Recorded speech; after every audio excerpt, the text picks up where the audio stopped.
Chapter 6. Think Different. Embrace. You're driving to the local pool to pick up your kid from swim lessons. You pull into the parking lot, head inside, and say hello to the bored-looking college student at the front desk. You amble over to the pool and try not to get splashed by kids holding on to the wall, kicking up a froth. The air smells like chlorine, which you are thankful for, as you realize, judging from the number of little kids in the pool, what percentage of the water is probably pee. In the pool are several groups of kids, each working at a different level with their own coach. You scan the water looking for your kid's group. But then you hear an adult's voice booming over the chatter and the splashing. "No, not like that, you idiot. What are you thinking? I can't believe you're kicking like that. You look like a drowning chicken. Are you kidding me? Swim like that? And everyone will laugh at you." You look horrified. A coach is standing over a kid bobbing in the water.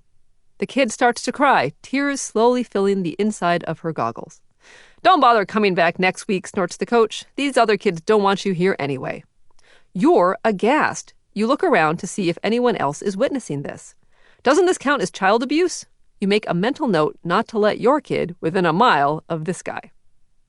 While you're thinking about what to tell the front desk, another lesson starts in the pool just a few feet from where you're standing. The kids are working on kicking, just like the other group. While most of the kids happily kick away, the water churning behind them, one kid is struggling. His legs slap the water haphazardly. "Hey, buddy," says the coach, "you were working so hard. Nice job. Tell you what, try keeping your legs straight. You want the kick to come from your hips, not your knee. Then your whole leg will help you kick and you'll go super fast. Can I see you try?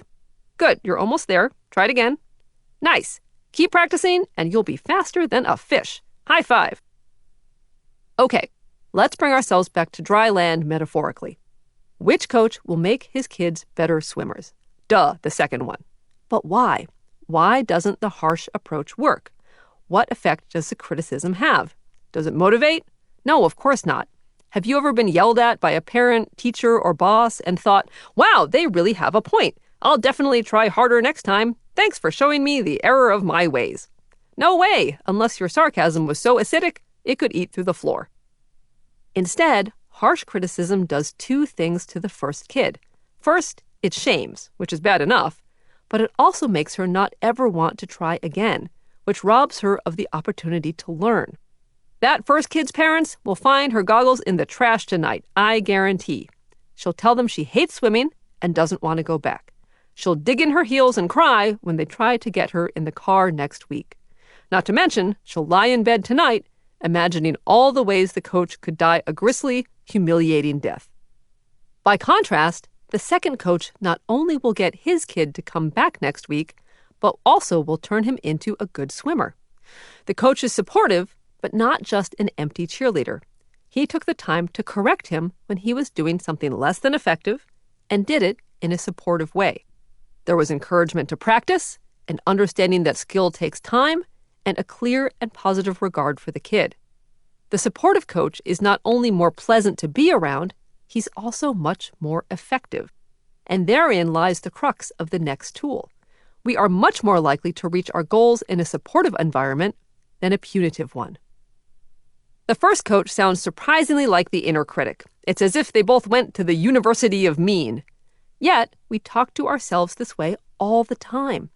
Somehow, we think harsh criticism will motivate us, convince us to change, or that it's necessary to punish ourselves into some sort of submission. And while we instinctively know the coach insulting the kid is wrong, it's not so easy to realize the inner critic is wrong too. Not only wrong, but ineffective. Telling ourselves we can't do it, that we don't have it in us, that we shouldn't bother trying, only makes us want to hide, to conceal, to avoid. So how should we talk to ourselves instead? In short, like the second coach.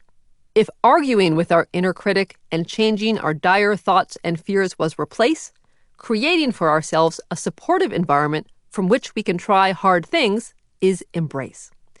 This time, we don't challenge the thoughts head on. Instead, we acknowledge them for what they are and give ourselves the psychological equivalent of a warm, supportive hug. Here is how to do it. As a guy named Ringo once asked, "What would you do if I sang out of tune? Would you stand up and walk out on me?" In the face of lyrical anxiety, Ringo comes up with a good idea. I get by with a little help from my friends. With Embrace, you get the same effect. But instead of from your friends, it comes from within. Your friends may not be available 24/7 after all, but you are. This is self-compassion. At its essence, Embrace is simply giving yourself